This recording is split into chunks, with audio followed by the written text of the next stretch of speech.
మంచిది. పరిశుద్ధమైన లేఖనాలను తెరిద్దాం. పరిశుద్ధ లేఖనాలను తెరిచి మనము సామెతల గ్రంథము 3వ అధ్యాయము మనము అనేక పర్యాయాలు ఈ మాట మనము చదువుతూ ఉంటాం. అయితే ఈ మాటను బట్టి మనము ఒక మంచి విషయాన్ని ఈ రాత్రి కొద్ది నిమిషాలు క్లుప్తముగా 10-15 నిమిషాలలో దేవుని వాక్యాన్ని క్లుప్తముగా మనము ఆలకించి మనం ప్రార్థనతో మన గృహాలకు మనము చేరుకుందాం. 5వ వచనాన్ని చదివి సహాయం చేయండి. సామెతల గ్రంథము 3వ అధ్యాయము 5వ వచనములో ఇలా రాయబడతా ఉంది, నీ స్వబుద్ధిని ఆధారము చేసుకొనక నీ పూర్ణ హృదయముతో యెహోవా యందు నమ్మిక ఉంచుము. నీ ప్రవర్తన అంతటి యందు ఆయన అధికారమునకు ఒప్పుకొనుము. అప్పుడు ఆయన నీ త్రోవలను సరళము చేయును. దేవునికి స్తోత్రం కలుగును గాక. హల్లెలూయా. మనము ఈ మాట అనేక పర్యాయాలు చదివాము, అనేక సందర్భాలలో మనం గుర్తు చేసుకుంటూ మనం వచ్చాం. మనకింకా గుర్తుకు రావాలి అంటే ఈ సామెతల గ్రంథము 3వ అధ్యాయాన్ని మనందరం కూడా చదివాం. దేవుని స్తోత్రం కలుగును గాక. హల్లెలూయా. మరి ఇక్కడ చెప్పబడుతుండేటటువంటి మాట ఏం రాయబడతా ఉంది? నీ స్వబుద్ధిని ఆధారము చేసుకొనక నీ పూర్ణ హృదయముతో నీ పూర్ణ మనస్సుతో యెహోవా యందు నమ్మకం ఉంచుము అని రాయబడతా ఉంది. అయితే మనము దేవుని సన్నిధిలో జీవించేటటువంటి మనము, దేవుని యొక్క పాదాల చెంత ఎదిగేటటువంటి మనము, దేవుని యందు నమ్మకం లేకుండా ఉంటున్నామా? విశ్వాసం లేకుండా జీవిస్తున్నామా అనేది మనము ఒక్కసారి మనముగా వాక్యాన్ని బట్టి సందర్భాన్ని బట్టి ఆలోచన చేయవలసిన వారమై మనం ఉంటూ ఉన్నాం. అయితే మనము నేటి సమాజాన్ని గమనిస్తే, నేటి పరిస్థితులను గమనిస్తే, దేవుని యందు నమ్మిక ఉంచడం గాని, దేవుని యందు విశ్వాసము కలిగి ఉండడం గాని, దేవునిలో ఎదగడము గాని, దేవునితో సహవాసం చేయుట చాలా అరుదుగా కనిపిస్తుంది. మీరు ఆ మాటకు ఒప్పుకుంటారో ఒప్పుకోరో నాకు తెలియదు, కానీ మరి దేవుని వాక్యాన్ని బట్టి మనము ఒప్పుకొనవలసిన వారమై మనం ఉంటూ ఉన్నాం. ఈ యొక్క మాట అనేక ఏళ్ల క్రితము రాయబడిన మాట. నేటికి కూడా మనము ఈ మాటలు చదువుతూ ఉన్నప్పుడు మనము అర్థం చేసుకోవలసిన వారమై మనం ఉంటూ ఉన్నాం. ఒక్కసారి మనంగా నేను దేవుని యందు నమ్మిక ఉంచి ఉన్నానా? నేను దేవుని యందు విశ్వాసం ఉంచి ఉన్నానా? నేను దేవునిలో ఎదుగుతున్నానా? నేను దేవునితో సహవాసం చేస్తున్నానా? నేను ఎవరి మీద నమ్మిక ఉంచి ఉన్నాను? నేను ఎవరితో సహవాసం చేస్తున్నాను అని కొన్ని ప్రశ్నలు మనముగా మన యొక్క తలంపులలో, మన ఆలోచనలో మనము సంధించుకుంటే మనకు ఒక మంచి క్లియర్గా ఒక మంచి ఆన్సర్ వస్తుంది. అయితే ఈ యొక్క రాత్రికాల సమయమందు దేవుని వాక్యము ఈ రీతిగా చెప్పబడతా ఉంది. ఏంటి అంటే, యెహోవా యందు నమ్మిక ఉంచాలి, యెహోవా సన్నిధిలో విశ్వాసము కలిగి ఉండాలి, దేవునితో మంచి బంధము కలిగి ఉండాలి.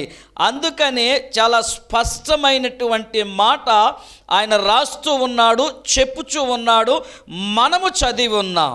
ఏంటంటే, నీ స్వబుద్ధిని పనికిరానిది, అది ఎక్కడా పనిచేయదు,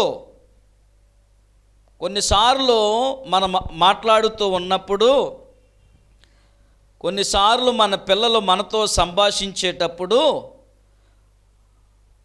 వారు ఏదైనా వస్తువు కొనిపించుకోవడానికి లేదా మన దగ్గర నుంచి ఏదన్నా తీసుకోవడానికి పిల్లలు విశ్వప్రయత్నాలు చేస్తూ ఉంటారు. వారిని మనము ఏమని సంబోధిస్తామంటే, ఆ సందర్భము, ఆ ఇన్సిడెంట్లో నీ ఎదవ తెలివితేటలు నా దగ్గర చూపించుకో, అంతేనండి. నీ తెలివితేటలు ఇంకా పల్లెటూరు భాష, పల్లెటూరు యాస, పల్లెటూరు వాతావరణంలో నీ వెధవ తెలివితేటలు నా దగ్గర చూపించొద్దు. ఒక విధంగా దేవుని వాక్యం కూడా అదే చెప్తుంది. నీ స్వబుద్ధిని ఆధారం చేసుకోవద్దు అని చాలా స్పష్టంగా మాట్లాడింది మాట. అందుకని నువ్వు చేయాల్సిందేంటి? నీ పూర్ణ హృదయముతో ఎవరి మీద నమ్మకం ఉంచాలి, ఎవరి యందు నమ్మిక ఉంచాలి, ఎవరి యందు విశ్వాసం ఉంచాలి. సగం సగం కాదు అని అంటున్నాడు ఆయన. ఇటో గంతు అటో గంతు కాదు, ఇటు కొంచెం సేపు అటు కొంచెం సేపు కాదు. దేవునితో గడపడానికి నీకు అన్నీ సౌలభ్యంగా ఉంటే ఒక విధంగాను, అన్నీ సౌలభ్యంగా లేకపోతే ఇంకొక విధంగా కాదు. అందుకే రెండు వైఖరులు కలిగి మానవుడు జీవిస్తాడు. కనుకనే నీ స్వబుద్ధిని నువ్వు ఆధారం చేసుకుని బ్రతకొద్దు.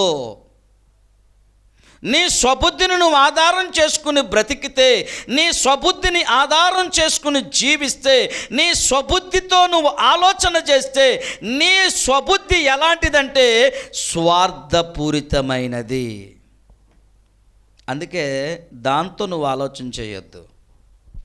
అది ఏ విషయమైనా, ఏ సందర్భమైనా, అది ఎలాంటిదైనా సరే నువ్వు ఆలోచన చేయాల్సిన పని లేదు. నువ్వు చేయాల్సినటువంటి పని ఏమని రాస్తున్నాడు అక్కడ? యెహోవా యందు నమ్మకము కలిగి ఉండాలి. ఎలాంటి నమ్మకం కలిగి ఉండాలి? సకం సకం సకం అని రాయబడిందా? ఏమని రాయబడింది అక్కడ వాక్య భాగములో? పూర్ణమైన హృదయముతో, పరిపూర్ణమైన హృదయముతో. ఎలాంటి పరిపూర్ణమైన హృదయం?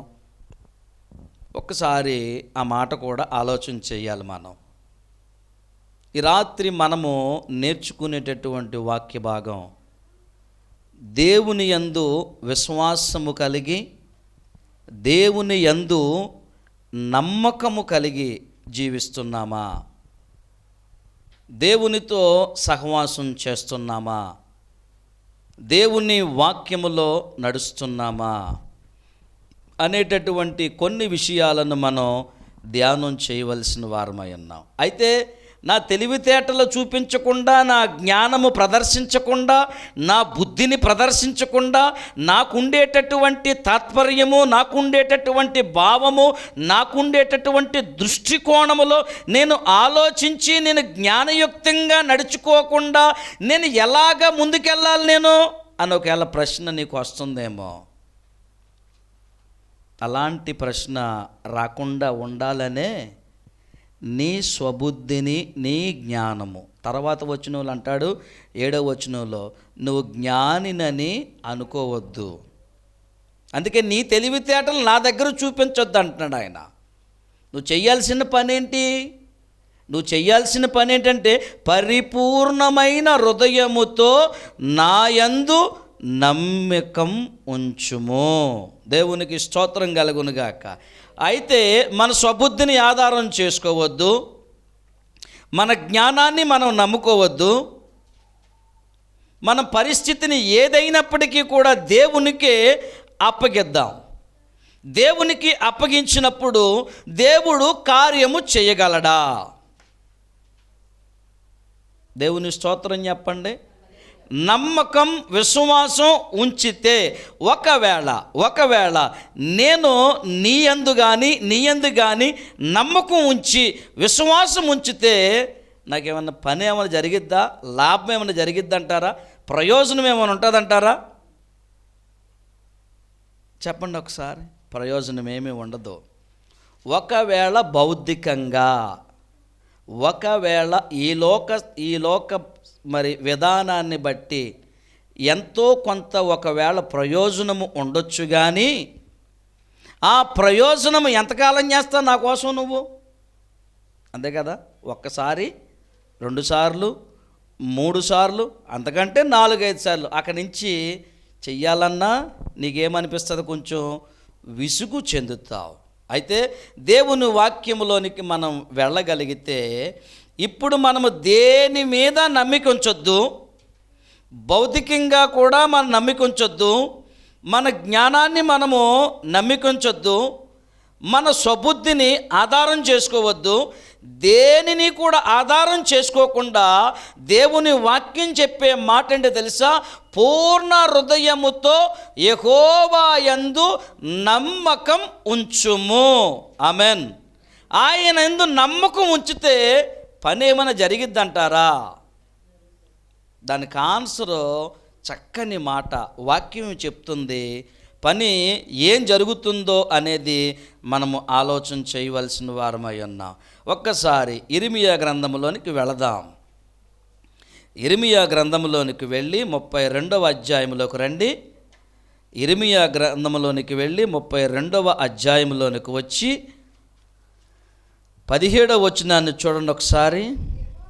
యెహోవా ప్రభువా సైన్యములకు అధిపతియగు యెహోవా అను పేరు వహించువాడా, శూరుడా, మహాదేవా, నీ అధిక బలము చేతను చాచిన బాహువు చేతను భూమి ఆకాశములను సృజించితివి. నీకు అసాధ్యమైనది ఏదియు. ఆమెన్. హల్లెలూయా, హల్లెలూయా. మన జ్ఞానం పనికిరాదు, మన బుద్ధి, మన ఆలోచన, మన తలంపులు పనికిరావు. అందుకే దేవుని వాక్యములోనికి మనం వెళ్ళి చూసాం కదా, అక్కడ ఏమని సెలవిస్తూ ఉన్నాడు ఆయన? అసాధ్యమైనది ఏదియు ఆయనకి లేదు, ఆయనకి లేదు. చూద్దాం, కొంచెం ముందుకు వెళదాం. నీవు 18వ వచనం చదువమ్మా. వేవేల మందికి కృపచూపుచు తండ్రుల దోషమును వారి తర్వాత వారి పిల్లల వడిలో వేయువాడవు. 26వ వచనంలోకి రండి ఒకసారి. 26వ వచనం కూడా చూడండి. అంతటా యెహోవా వాక్కు ఇర్మియాకు ఎలాగు ప్రత్యక్షమై ఎలాగు సెలవిచ్చెను, నేను యెహోవాను, సర్వ శరీరులకు దేవుడను, నాకు అసాధ్యమైనది ఏదైనా ఉండునా? ఉంటుందంటారా? ఇప్పుడు మన నమ్మకం, మన విశ్వాసం ఎవరి మీద ఉండాలి? దేవుని యందు మాత్రమే మనము నమ్మకం ఉంచాలి. దేవుని యందు మాత్రమే మనము విశ్వాసం ఉంచాలి. దేవుని వాక్యం చెప్తుంది, సందర్భాన్ని బట్టి జ్ఞాపకం చేస్తున్నాడు. మీ వంటి తలంపులు కాదు, మీ ఆలోచనల వంటివి కాదు అని రాస్తాడు. చక్కని మాట కీర్తనల గ్రంథంలో. మీ ఆలోచనలు, మీ తలంపులు, మీ ఉద్దేశాలు అవన్నీ కూడా ఎలా ఉన్నాయంట? చెడ్డగా కనబడుతున్నాయి. ఆయనకి చెడ్డగా కనిపిస్తున్నాయి. ఎందుకని?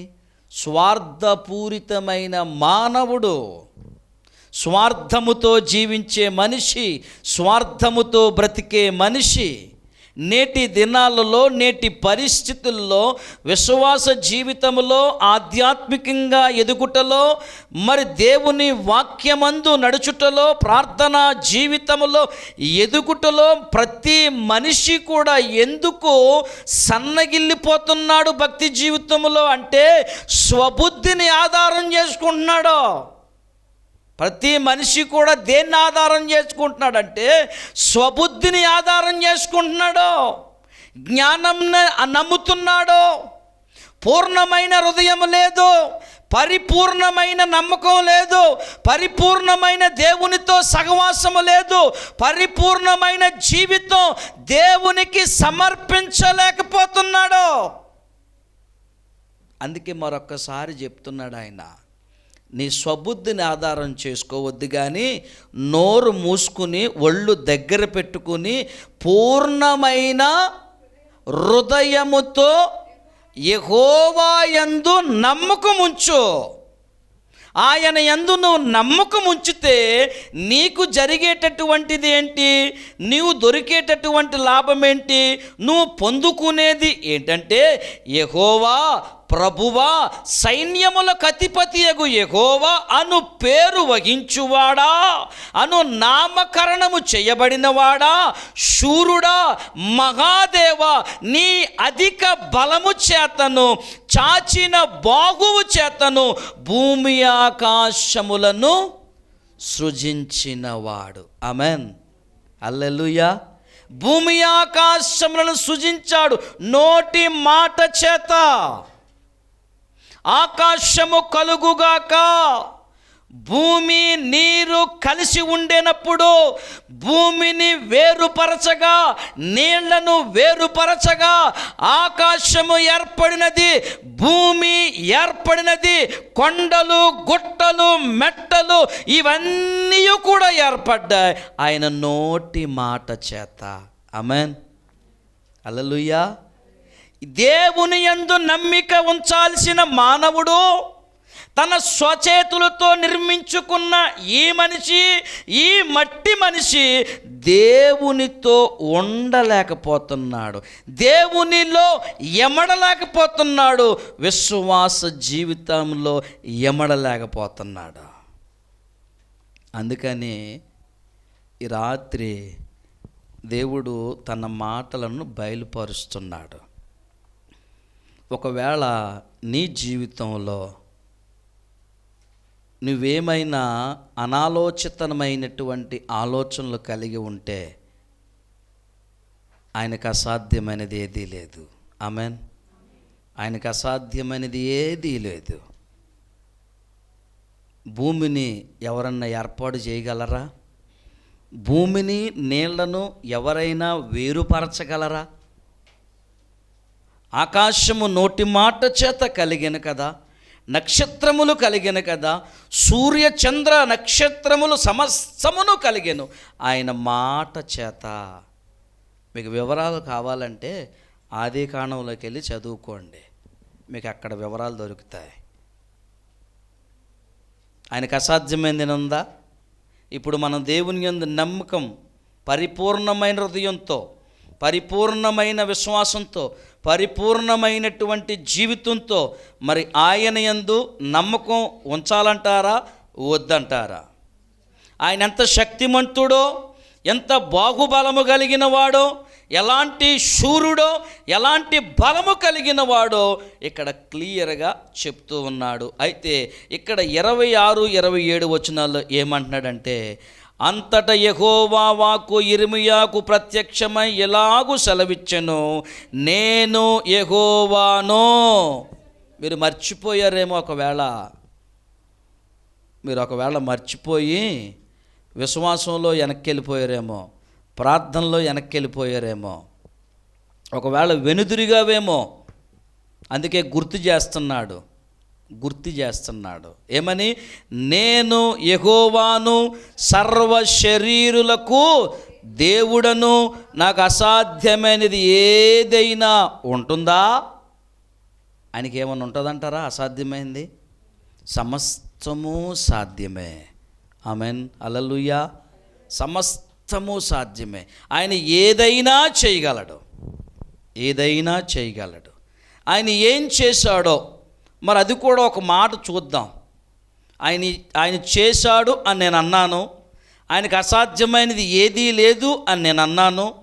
మరి అసాధ్యమైనది ఏదీ లేదు అని వాక్యాన్ని చూసాం కదా. మరి ఆయన ఏం చేశాడో ఒక మాటలోనికి వెళ్దాం.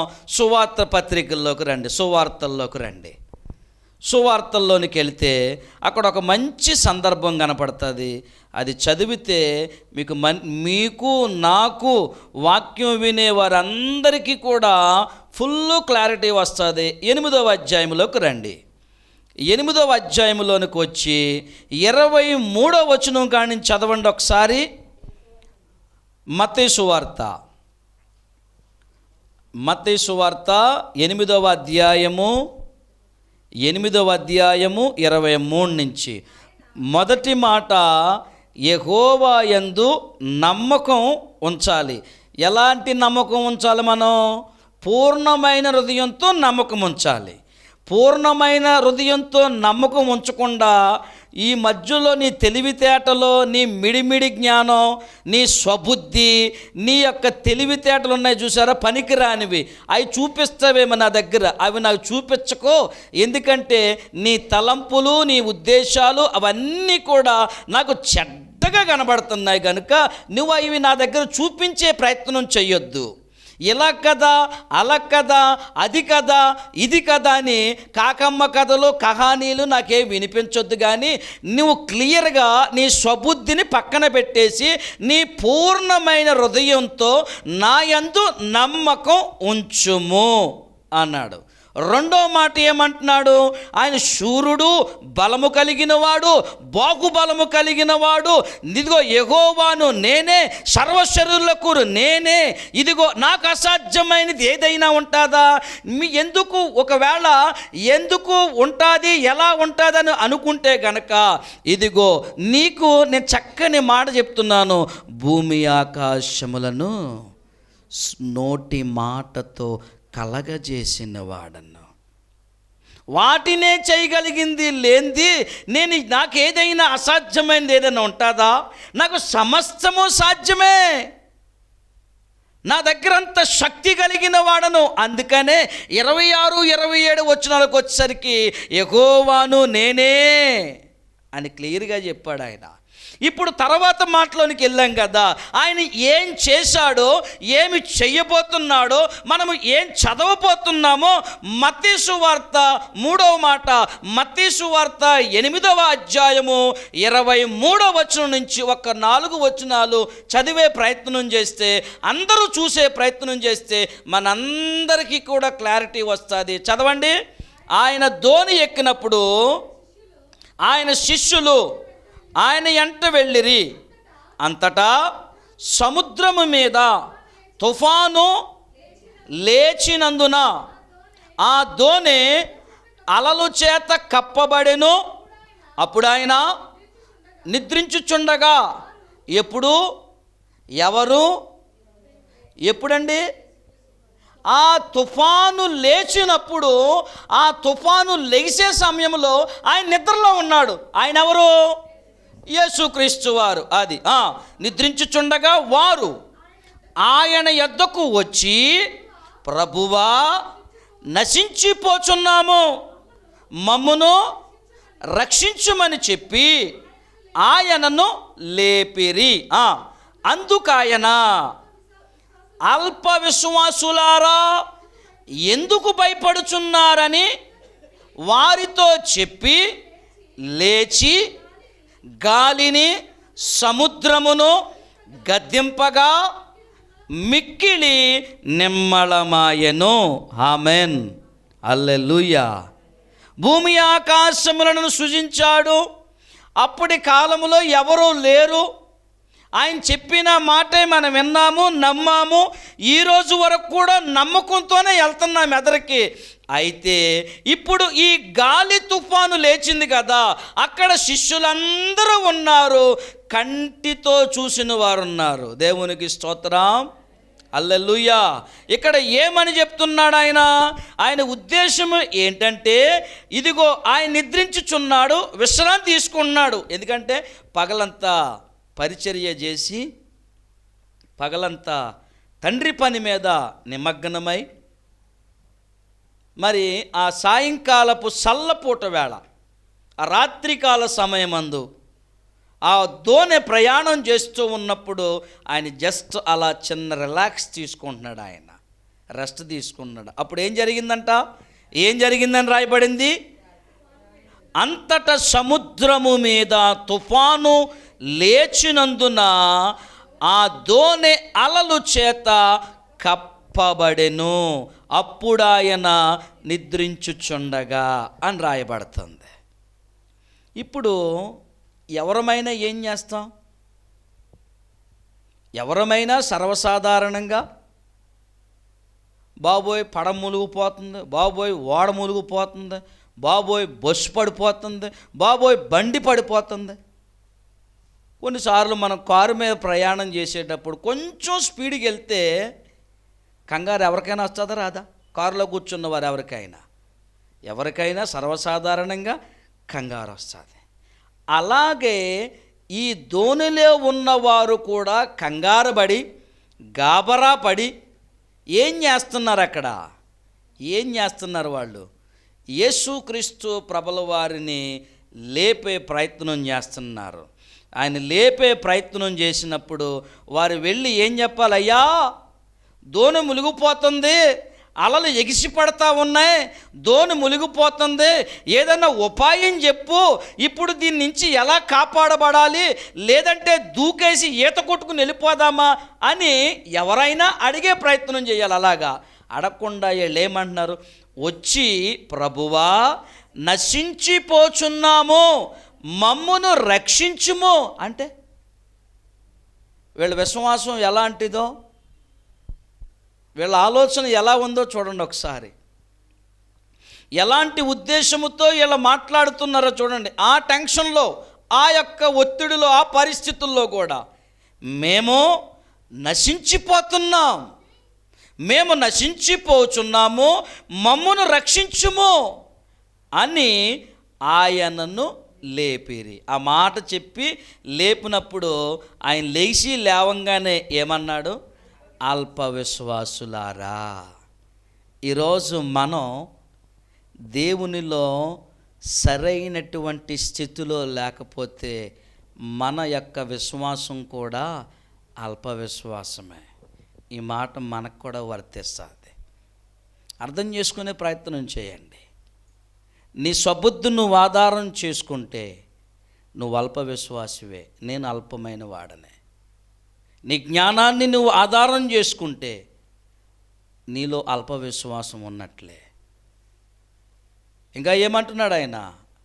నేవన్నీ నువ్వు చూశారు కదా, నేనేం చేశానో మీకు తెలుసు కదా, నేనెంత బలమైన వాడనో శక్తివంతమైన వాడనో, నాకు అసాధ్యమైన ఏదైనా ఉందో లేదో మీకు తెలుసు. అయినప్పటికీ కూడా మేము నశించిపోతున్నాం. ఎన్నో అద్భుత కార్యాలు చూశారు, ఎన్నో స్వస్థతలు చూశారు, మంచి ఆహారం తిన్నారు వీళ్ళు వండకుండా. ఇవన్నీ చూసినను వీళ్ళు ఎలా బెంబెలెత్తిపోతున్నారు, ఎలా ఆయాసపడుతున్నారంటే మేము నశించిపోతున్నాము, మమ్మును రక్షింపుము అని ఆయన లేపారు. ఆయన లేవంగానే ఫస్ట్ మాట మాట్లాడింది ఏమని రాయబడిందంటే అల్ప విశ్వాసులారా. దేనికి కంగారు? నారు పోసినవాడు నీరు పోయకుండా మానునా? అన్నం పెట్టినోడు మంచిలు ఇవ్వడండి. దేవుని స్తోత్రం చెప్పండి ఒకసారి. హల్లెలూయా. చరిత్రలోనికి వెళితే ఇలాంటి సందర్భాలు కుప్పలుగా కనపడతాయి మనకి. వాళ్ళకి బట్టలు ఎక్కడన్నా ఉతుక్కున్నారండి ఇశ్రాయేలు ప్రజలు? ఎక్కడ ఉతుక్కోలేదు. చెప్పులు ఏమన్నా కొనుక్కున్నారా? లేదు. లేకపోతే చెమట కొంపు కొడుతుందని ఏమన్నా సెంట్లు కొట్టుకున్నారా? లేదు. ఆహారం వండుకోవడానికి పెద్ద పెద్ద గుండుగులు పట్టుకెళ్ళారా? లేదు. మరి వారికి అన్నీ కూడా సమకూర్చాడు ఆయన. అన్నీ కూడా సమకూర్చి అల్పమైన విశ్వాస జీవితాలు కలిగి దేవుని యందు అవిధేయత కలిగి అవిశ్వాసాన్ని చూపినందున వారి పరిస్థితి బహు ఘోరంగా మారిపోయింది. దేవుని స్తోత్రం చెప్పండి. ఒక విషయాన్ని ఒక పుస్తకంలో చదువుతూ ఉన్నప్పుడు ఆ సందర్భాన్ని వివరించుకుంటూ మరి చిన్న చిన్న చిన్న పిల్లలు ఉంటారు కదా, మరి అక్కడ ఇశ్రాయేలు ప్రజల కుటుంబాలలో చిన్న చిన్న పిల్లలు ఉంటారా, ఉండరా?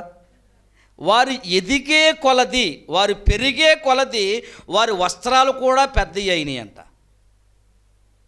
ఆ పిల్లలు వేసుకునే చెప్పులు ఉన్నాయి కదా, ఆ చెప్పులు కూడా వారు ఎదిగే కొలది అవి కూడా పెరిగాయి అని రాశాడు ఆయన.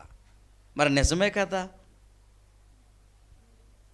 చిన్నపిల్లవాడు బట్టలు ఎల్ సైజు కానీ ఎమ్ సైజు కానీ ఉందనుకోండి, వాడు పెరిగి పెద్దోడవుతున్నప్పుడు సైజులు మారుతూ ఉంటాయి. మరి ఇశ్రాయేలు ప్రజల యొక్క కుటుంబాలలో, ఇశ్రాయేలు జనాంగములో ఆ పిల్లలు కూడా పెరిగారు అని రాయబడింది. వారు పెరిగినప్పుడు వారికి బట్టలు ఎక్కడి నుంచి వచ్చాయి? మరి అవి కూడా పెరిగినట్లే కదా. దేవునికి స్తోత్రం, హల్లెలూయా. వారు వేసుకున్న చెప్పులు ఏ షాప్కి వెళ్ళి కొనుక్కున్నారు? బాటా షోరూమ్కి వెళ్ళి తెచ్చుకున్నారా? లేదా సెంటర్లో మన కుమార్ దగ్గరికి వెళ్ళి కొనుక్కు తెచ్చుకున్నారా? లేదు కదా. వారు పెరిగే కొలది అవి కూడా పెరిగాయి. అది అభివృద్ధికి సాదృశ్యం. ఆమెన్, హల్లెలూయా. అందుకే ఆ మాట చెప్తూ వారు అల్పమైన విశ్వాస జీవితాలు కలిగారు, అపనమ్మకం కలిగి ఉన్నారు. అపనమ్మకము ద్వారా అవిధేయత చొరబడింది, అవిధేయత ద్వారా అవిశ్వాసము చొరబడింది, అవిశ్వాసము ద్వారా దేవుని మీద తిరుగుబాటు వచ్చింది, దేవుని మీద తిరుగుబాటు వారికి మరణ శాసనంగా రాయబడింది. ఏమండి, ఆయన కావాలని చంపాడు వాళ్ళని. దేనివల్ల వాళ్ళు చనిపోయారు? 1కి 10 సార్లు మీకు ఇదే ప్రస్తావన చెప్పా. వారి అవిధేయత వలన వారు అరణ్యములో ఆకులు రాలినట్లుగా రాలిపోయిరి. దేవునికి స్తోత్రం, హల్లెలూయా. ఈయన మాట అదే మాట మీద ఉన్నాడు. మనం మాట తప్పుతాం కానీ ఆయన మాట తప్పలేదు. ఎందుకు మాట తప్పలేదంటే, మీ పితరులకు నేను వాగ్దానము చేసిన వాడను. ఆమెన్, హల్లెలూయా. ఆ ఆఫర్ ఇంకా అలాగే ఉంది. మీరు వాగ్దత్వ భూమిలోనికి వెళ్ళాలి, వాగ్దత్వ భూమిని స్వాధీనం చేసుకోవాలి, వాగ్దత్వ భూమిలో మీరు నివసించాలి, వాగ్దత్వ భూమిలో మీరు ప్రశాంతంగా ఉండాలి, వాగ్దత్వ భూమిలో ఆ పాలు తేనెలు ప్రవహించు దేశములో మీరు ఉండడానికి మీ పితరులకు నేను వాగ్దానము చేసిన దేవుడను, నేను నమ్మదగిన వాడను. ఆమెన్, హల్లెలూయా, హల్లెలూయా. ఆయన నమ్మదగిన వాడే. ఏమన్నా ఆయన మాటిచ్చిన వాడే. వీళ్ళ అవిశ్వాసం, వీళ్ళ అవిధేయత, వీళ్ళ తిరుగుబాటుతనం, వీళ్ళ యొక్క సనుగుడు, వీళ్ళ గొనుగుడు వలన వారికి నష్టం కలిగింది. అందుకే ద్వితీయోపదేశకాండం 4వ అధ్యాయంలో మొత్తుకుంటున్నాడు మోషే. మొత్తుకుంటున్నాడు, నెత్తునోరు కొట్టుకుంటున్నాడు. మీరు బ్రతకాలి, మీరు జీవించాలి, వర్ధిల్లాలి, అభివృద్ధి చెందాలి. దేవునికి స్తోత్రం కలుగునుగాక. ఇంతకాలము నాతో ఉన్నారు కదా, ఇంతకాలము నాతో సహవాసం చేశారు కదా, సూచక క్రియలు చూశారు, అద్భుతాలు చూశారు, ఆహారము తిన్నారు, లేని సమయంలో నేను ఏర్పాటు చేశాను, నాకు అసాధ్యమైనది ఏదీ లేదు. అయితే మీరు నశించిపోతున్నారా? ఇదిగో నీకు చింత లేదా? మీరు నశించిపోతున్నారా? రక్షించుమని మీరు నన్ను అడుగుతున్నారా? అల్పమైన విశ్వాసులారా, మీ విశ్వాసం బలంగా లేదు, మీ విశ్వాసం బలంగా లేదు. ఎందుకంటే స్వబుద్ధితో ఆలోచన చేస్తే మన విశ్వాసం క్షీణించిపోతుంది. మన తెలివితేటలు ప్రదర్శించాలని చూస్తే మన ఆత్మీయ జీవితం సన్నగిల్లిపోతుంది. అందుకని ఆయన అంటున్నాడు, నేను భూమి ఆకాశములను సృజించిన వాడను, నేను శూరుడను. నేను ఇక్కడ అంటాడు కదా, ఏమని రాస్తున్నాడు తెలుసా? 26, 27 వచనాలు అంటాడు కదా ఇక్కడ. చక్కని మాట అది. ఇదిగో నేను యెహోవాను, ఇర్మియా గ్రంథంలో అంటాడు, నేను యెహోవాను, సర్వ శరీరులకు దేవుడను. నేను ఎవరికి? సర్వ శరీరులకు నేను దేవుడను, నేను యెహోవాను నేను మాట్లాడుతున్న మాట. ఇక్కడికి వచ్చేసరికి ఏమంటున్నాడు ఈ అధ్యాయంలో, ఈ మాటల్లో ఏమంటాడు? మత్తయి సువార్తలోను, అల్పమైన విశ్వాసులారా, అల్పమైనటువంటి పరిస్థితుల్లో కలిగిన వారులారా, ఎందుకు అనాలోచనగా నాతో ఉంటారు మీరు? ఇక ఎల్లకాలము మీతో నేను ఉంటానా? మీరు బలము తెచ్చుకోరా, శక్తిని తెచ్చుకోరా? అందుకని ఎఫెసీ పత్రికలు అంటాడు, తుదకు ప్రభు యొక్క మహాశక్తిని బట్టి బలవంతులు అవ్వాలి. ఆమేన్. బలం ఎక్కడి నుంచి వస్తుంది మనకి? మన జ్ఞానం ప్రదర్శిస్తే రాదు, మన బుద్ధి మన తెలివితేటలు ప్రదర్శిస్తే రాదు. మనము దేవునికి ఎదుట ఎలా కనబడాలి అంటే బూడిదెగ రూపములో కనబడాలి ఆయనకి. అప్పుడు నిన్ను మెచ్చుకుంటాడు, దగ్గర తీసుకుంటాడు నిన్ను. లేకపోతే దగ్గరకు తీసుకోడు ఆయన. దేవుని స్తోత్రం చెప్పండి. ఈ మాటను బట్టి 2 విషయాలు మీ ముందు పెడతా. ఒకటి, నిత్యజీవం పొందాలంటే నేనేం చెయ్యాలి? యవనస్తుడు ఎంత వదిలిపెట్టేసి రమ్మన్న, ఒక్క మాటలో చెప్తున్నా, ఎంత వదిలిపెట్టి నన్ను వెంబడించు. ఇదంతా నేను వదిలిపెట్టి రానా అని వ్యసనపడి వెళ్ళిపోయాను. రెండవది, ఆ యవనస్తుడు వ్యసన పడడానికి కారణం విడిచిపెట్టి రాలేకపోతున్నాడు. దేవుని దగ్గరకు, ఆయన ఎదుటకు తనను తాను సజీవ యాగముగా సమర్పించుకోలేకపోతున్నాడు. రెండో వ్యక్తి పొట్టివాడైన జక్కయ్య. ఆ చెట్టు క్రిందకు వచ్చి యేసుక్రీస్తు వారు ఏమన్నాడు? జక్కయ్య, చెట్టు త్వరగా దిగిరమ్ము, నేడు నేను నీ ఇంట ఉండవలసి ఉన్నది.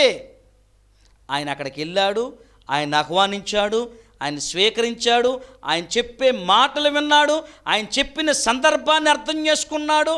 అందుకే ఆయన ఇంటికి రక్షణ వచ్చింది. ఇప్పుడు ఇందులో ఎవరు బెటరు? దేవుని స్తోత్రం కలుగునుగాక. హల్లెలూయా.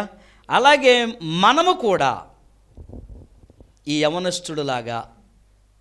యవనస్తుడిలాగా అల్పమైన విశ్వాసాలతో అవిధేయత కలిగి, అల్పమైనటువంటి అనాలోచనలు కలిగి, స్వబుద్ధిని ఆధారం చేసుకుని, మన సొంత తెలివితేటలో ఆధారం చేసుకుని దేవుని దగ్గరికి, దేవుని ఎదుటకు వస్తే ఆయన యాక్సెప్ట్ చేయడు.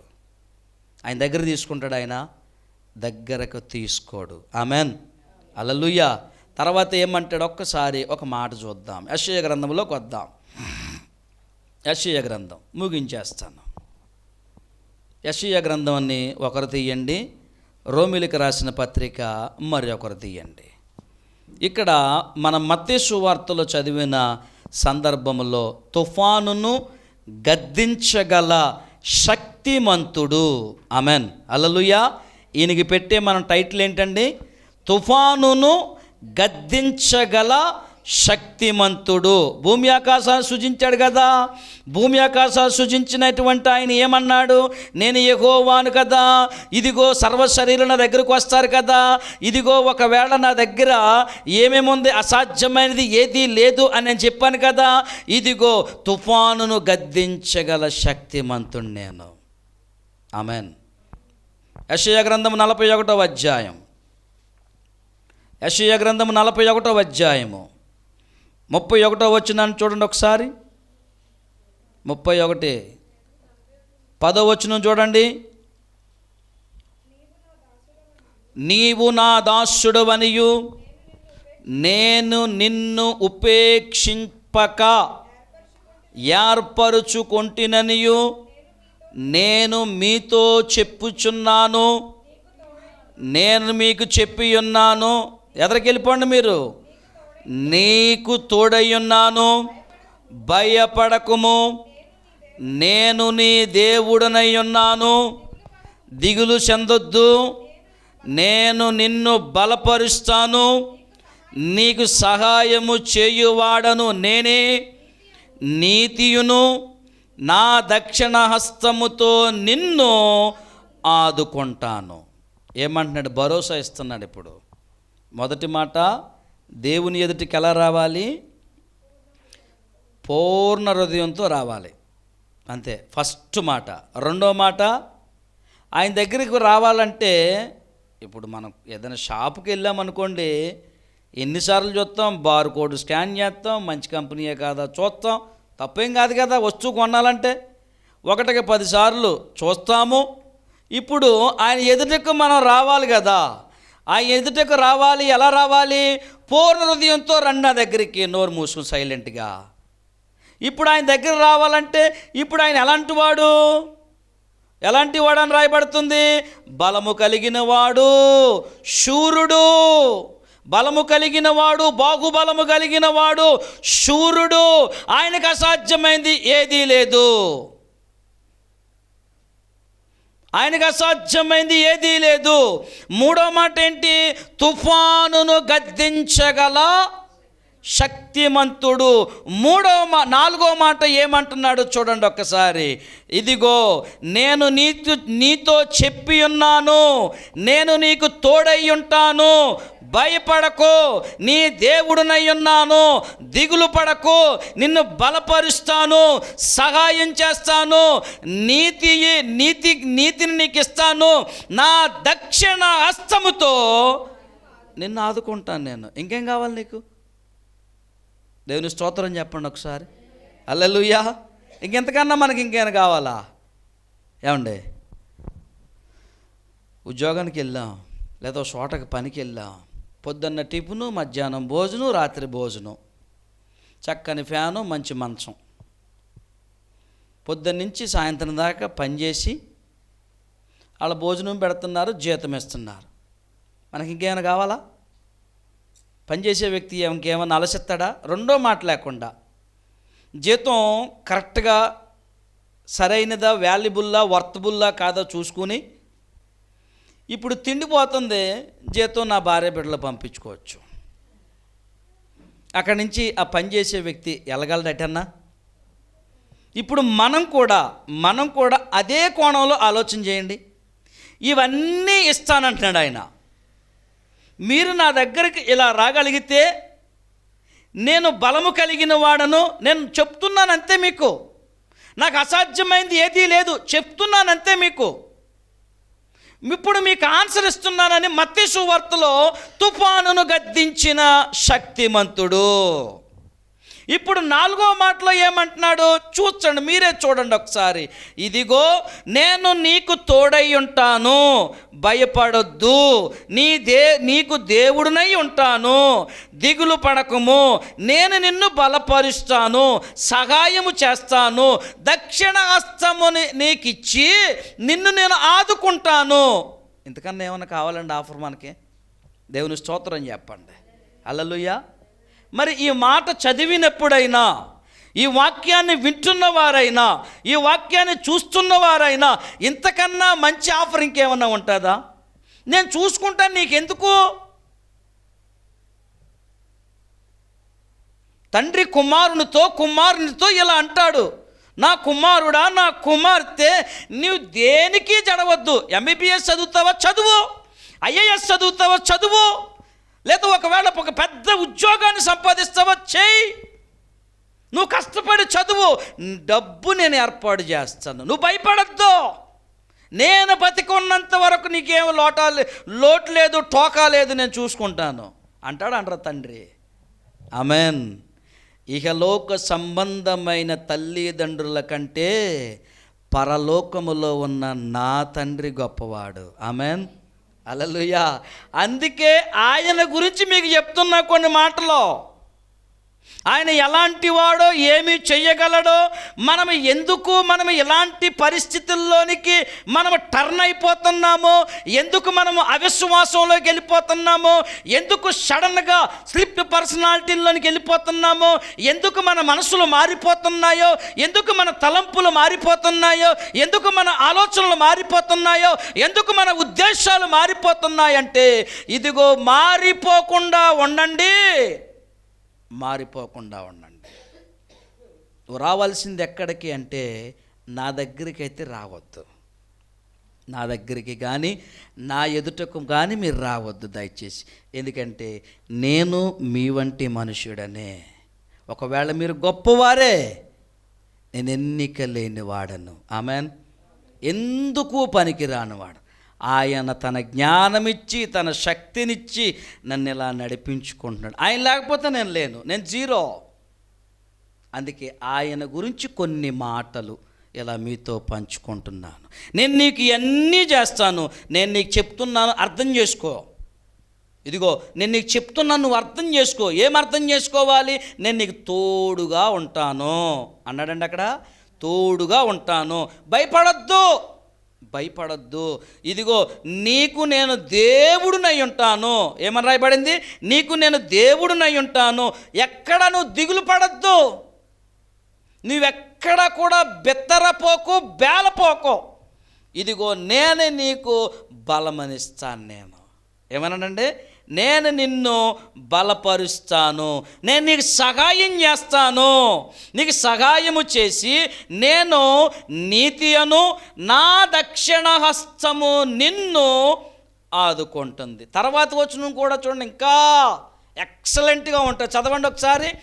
నీ మీద కోపపడు వారందరూ సిగ్గుపడి విస్మయము నందుదురు, నీతో వాదించువారు. అయ్యో బాబోయ్, ఇంకేం కావాలండి అసలు? ఒకవేళ నేను దేవుని ఎదుట పరిపూర్ణమైన వ్యక్తిగా ఉన్నాను అనుకోండి, నేను పరిపూర్ణమైన వాడిగా ఆయన కనబడ్డాను అనుకోండి, ఇంకా పరిపూర్ణమైన వ్యక్తిని కాదేమో, నాకు ఇంకా నేర్పిస్తున్నాడేమో, నన్ను ఇంకా సరిచేస్తున్నాడేమో, నాకు ఇంకా సమయం ఉందేమో. అర్థం చేసుకోవాలి. ఈ మాటల చేత ఒకవేళ సరిచేసే ప్రయత్నమేమో ఇది. ఆయన అంటారు కదా, ఇదిగో నీ మీద ఎవరైనా కోపడతారా, నీ మీదకి ఎవరైనా యుద్ధం లెగిస్తారా, నీ మీదకి రూపింపబడిన ఏ ఆయుధము వర్ధిల్లదు. ఇప్పుడు ఇక్కడ ఏం చెప్తున్నాడు ఈయన? నీ మీద కోపపడు వారందరూ సిగ్గుపడిపోతారు, విస్మయమునంతారు, సిగ్గుపడిపోయి నీతో వాదించు వారందరూ ఏమైపోతారండి? మాయమై నశించిపోతారని. చక్కని మాట. రోమిలకు రాసిన పత్రికలు ఏమన్నాడు చూడండి ఒకసారి. 8వ అధ్యాయంలోకి రండి. రోమిలకు రాసిన పత్రిక 8వ అధ్యాయము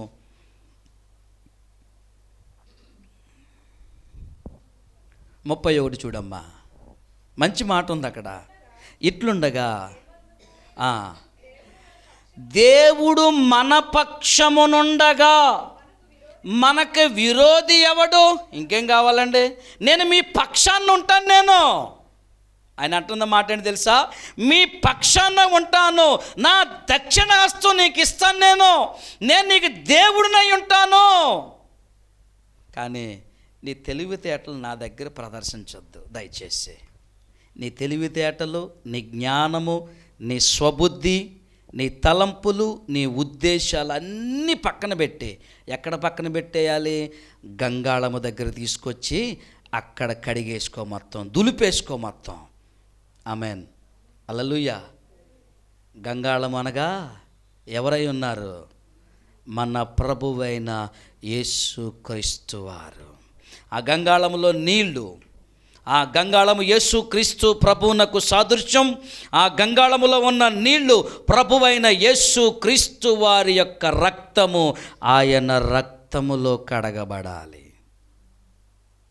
ఆయన రక్తంలో కడగబడితే నువ్వు అవన్నీ అక్కడ కడిగేసుకుంటే మురుకు, మచ్చ, డాగు, కళంకం ప్రభు రక్తములో కడగబడాలి, ప్రభులోనికి రావాలి, ప్రభు రక్తములో ఉతక స్నానము చేయబడాలి, ప్రభు వాక్యములో ఉతక స్నానము చేయబడాలి, ప్రార్థనలో ఉతక స్నానము చేయబడాలి. ఒక మంచి మాట గుర్తుకొస్తుంది సందర్భములో. ఇదిగో నేను ప్రార్థన చేస్తున్నప్పుడు ఆ ప్రార్థన కన్నీటి ప్రవాహములో నా పరుపు తేలియాడుతుంది అన్నాడు కీర్తనాకారుడు. అలా మనము ప్రార్థనలో మన కన్నీటి చేత తేలియాడుతూ ఉండాలి. అది ఆయన కనబడాలండి, ఆయన కనబడాలి. ఇదే మత్తయి సువార్తలో ఇంకొక మాట అంటాడు, మీరు మనుషులకు కనబడవలనని ఏమండి, ఎలాంటి ప్రార్థన? చిత్ర విచిత్రమైనటువంటి ప్రార్థనలు, తెలివితేటలతో కూడిన ప్రార్థనలు, ఇహలోక సంబంధమైనటువంటి ఆలోచనతో కూడినటువంటి ప్రార్థనలు చెయ్యొద్దు. వేషధారణ కలిగినటువంటి ప్రార్థన నాకు ఇష్టమైంది కాదు. నేను ఎన్నో మీ ప్రార్థన చేసేవారు ఎలా చెయ్యాలంటే యెషయా గ్రంథము 58వ అధ్యాయంలో చెప్తాడు. అలాంటి ప్రార్థన, అలాంటి విశ్వాసం. ఇక్కడ ఏమని చెప్తున్నాడంటే చివరిగా చెప్పేటటువంటి మాట ఏంటి? ఇట్లుండగా ఏమందుము, దేవుడు మన పక్షమునుండగా మనకి విరోధి ఎవడు? ఆయన మనతో ఉన్నాడు అనుకోండి. ఆయన మనతో ఉంటే మనకి విరోధి ఎవడన్నా కనబడతాడా?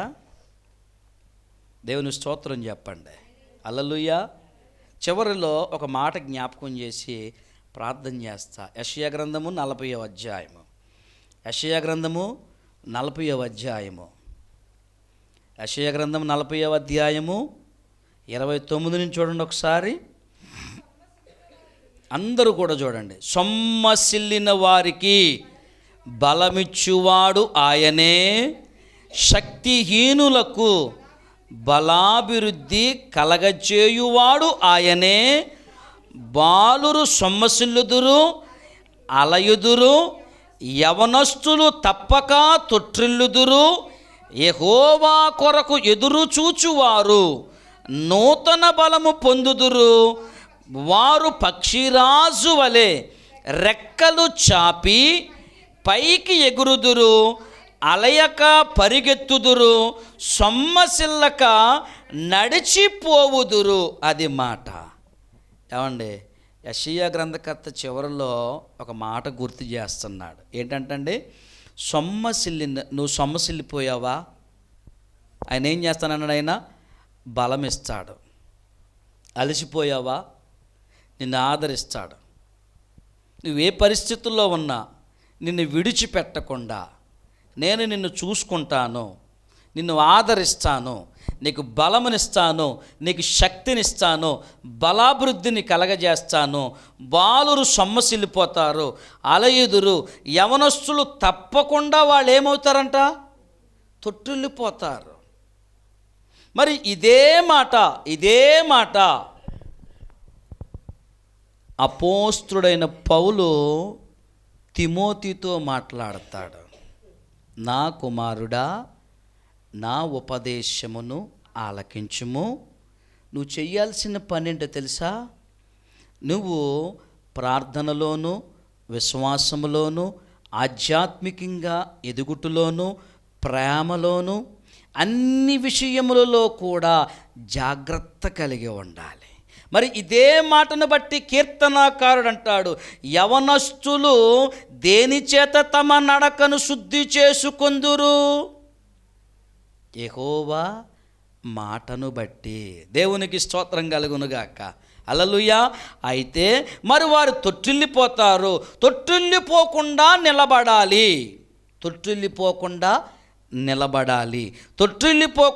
నిలబడాలి. నిలబడితే ఆయన ఏం చేస్తానంటున్నాడు? నూతన బలమును ఇస్తాడు. పరిగెత్తుతారు, అలవకుండా ఉంటారు, వారు సొమ్మసిల్లక నడిచిపోతారు. ఇదంతా ఎప్పుడు జరుగుతుంది? ఒక మాట మీద బేస్ అయింది. ఒక్క మాటే. నువ్వు పూర్ణ హృదయముతో, ఏంటండి అది? పూర్ణ హృదయముతో యెహోవా యందు నమ్మిక ఉంచుము. నమ్మకం ఉంచుము, విశ్వాసం ఉంచుము. కొన్ని పరిస్థితులు నీకు అనుకూలంగా లేవేమో, కొన్ని పరిస్థితులు నీ జారిపోయినాయేమో, కొన్ని పరిస్థితులు నీకు చీకటిగా కనబడుతుందేమో, కొన్ని పరిస్థితులు నువ్వు ప్రయాణిస్తున్నటువంటి ప్రయాణంలో నీకు తోవ కానరావట్లేదేమో. భయపడవద్దు, దిగులు చెందొద్దు, అలసిపోకు, బిత్తరపోకు, బేలపోకు. నేను నీకు తోడయ్యున్నాను, నేను నీకు నీ దేవుడినై ఉన్నాను. నేను తుఫానును గద్దించగల శక్తిమంతుణ్ణి, నాకు అసాధ్యమైనది ఏదీ లేదు. నీ జీవితములో నీకెదురయ్యే దానిని కూడా నేను సాధ్యము చేయగలను. ఇదిగో నీకు విరోధి ఎవడైనా ఉంటే నేను చూసుకుంటాను, నేను నీతో ఉంటాను, నేను నీతో ఉంటాను. ప్రార్థన చేసుకుందాం. మీకు చాలు. అందరూ తలలో వంచండి, ప్రార్థనలో ఏకీభవిద్దాం. విరోధి ఎవడు? శత్రువా? సమస్య? కష్టమా? వేదన? దుఃఖమా? నువ్వు నమ్మకం ఉంచాల్సింది ఒక్కటే. నువ్వు నమ్మకం ఉంచేది కూడా పరిపూర్ణముగా నమ్మకం కలిగి ఉండాలి. నువ్వెప్పుడైతే పరిపూర్ణమైన నమ్మకం కలిగి ఉంటావో, నువ్వెప్పుడైతే పరిపూర్ణమైన విశ్వాసం, నీ ప్రార్థన ఆయన ఆలకిస్తాడు. ఆయన నీ ప్రార్థనకు సమాధానం ఇస్తాడు. నీ ప్రార్థన ఆయన చెవి ఎగ్గుతాడు. ఆయన నీలో విశ్వాసం ఎక్కడన్నా తొట్టిల్లుతుందా? యవనస్తులు తొట్టిల్లిపోతారని వాక్యం చెప్తుంది. అది చెప్పినప్పుడు నువ్వు అర్థం చేసుకుని నిన్ను నీవు తొట్టిల్లిపోకుండా దేవుని వాక్యములో నిలబడాలి. అలసిపోతారని వాక్యం చెప్తుంది. అలవకుండా నిలబడు. నాలో నాకు వేరైపోవద్దు, నాకు దూరం అయిపోవద్దు, నేను నీకు సమీపంగానే ఉన్నాను. నీకు విరోధి ఎవడైనా ఉన్నాడా? అది నేను చూసుకుంటాను. అది కష్టమైన, శోధనైనా, వేదనైనా, దుఃఖమైన, బాధ అయినా, ఉపద్రవమైన, వ్యాధి అయినా నేను చూసుకుంటాను దాన్ని. నేనున్నాను, నీకు తోడుగా నేనున్నాను. నా దక్షిణాస్తం నీకు తోడుగా ఉంది. నేను శూరుడను, నేను బలము కలిగిన వాడను, బాగుబలము కలిగిన వాడను, యుద్ధ శూరుడను నేను. ఆ మాట చెప్తూ యెహోషాపాతు రాజు పక్షాన యుద్ధం చేసిన దేవుడండి ఆయన. నీ పక్షాన, నా పక్షాన నిలబడి యుద్ధం చేయలేడని అనుకుంటున్నామా? అల్పమైన విశ్వాసులారా అంటున్నాడు ఇక్కడ. మనము దేని విషయములో అవిశ్వాసం కలిగి ఉంటున్నాం? దేని విషయములో అపనమ్మకం కలిగి ఉంటున్నాం? ఎందుకు మన విశ్వాస జీవితాలు సన్నగిల్లిపోతున్నాయి అన్నదే ఒక్కసారి అర్థం చేసుకుంటారని నేను నీకున్నాను. నువ్వు నన్ను పక్కన పెట్టేసి నేను చెయ్యట్లేదు, నేను నిన్ను కాపాడతలేదు, నేను నిన్ను రక్షిస్తలేదు, నీకు కావాల్సింది నేను ఇవ్వటలేదని నువ్వు బాధపడడం సమంజసం కాదు. అందుకే అల్ప విశ్వాసులారా అన్నాడు ఆయన. నాతో ఉన్నారుగా. నాతో ఉన్నప్పుడు ఇవన్నీ కలగలేదా? భూమి కలిగింది, ఆకాశము కలిగింది, నీరును వేరుపరిచాడు, కొండలు, గుట్టలు, మెట్టలను అటన్నిటినీ కూడా ఏర్పాటు చేశాడు, పశుపక్షాదులను ఏర్పాటు చేశాడు. నిన్ను నన్ను తన స్వచేతులతో నిర్మించుకున్నాడు ఆయన. తన స్వరక్తమిచ్చుకున్నాడు ఆయన. తన స్వరక్తమిచ్చుకున్నాడు. ఎవరున్నారండి? ఇశ్రాయేలు ప్రజలతో అంటున్నాడు దేవుడు. యెహోవా మోషే ద్వారా చెప్పాడు, మీకు నేను సమీపంగా ఉన్నట్టు ఏ దేవుడైనా, ఏ జనాంగానికి ఏ దేవుడైనా ఉన్నాడా? లేడు. నేనే మీకు, మీ జనాంగం, ఇశ్రాయేలు జనాంగమా, నేనే మీకు సమీపముగా దగ్గరగా ఉన్నాను. కానీ నన్ను గుర్తించలేకపోతున్నారు మీరు. నేనంటే అలుసైపోయింది మీకు. నేనంటే అవిధేయత అయిపోయింది మీకు. అవిధేయత చూపిస్తున్నారు, అల్ప విశ్వాసం చూపిస్తున్నారు, అనాలోచనగా ఉంటున్నారు. పూర్ణ హృదయం మీలో లేదు. అందుకే మీ క్రియలను బట్టే అది మీకు ప్రాప్తించును అన్నాడు ఇశ్రాయేలీయులతో. ఒక్కసారి మనకు మనంగా కొద్ది నిమిషాలు ఈ విలువైన సమయం, ఈ విలువైనటువంటి సమయంలో దేవుడు మనతో మాట్లాడుతున్నాడు కదా. ఈ విలువైన సమయంలో ఒక్కసారి, నా దేవా ఏంటి నా జీవితం, ఏంటి నా పరిస్థితి ఏంటి? ఒక్కసారి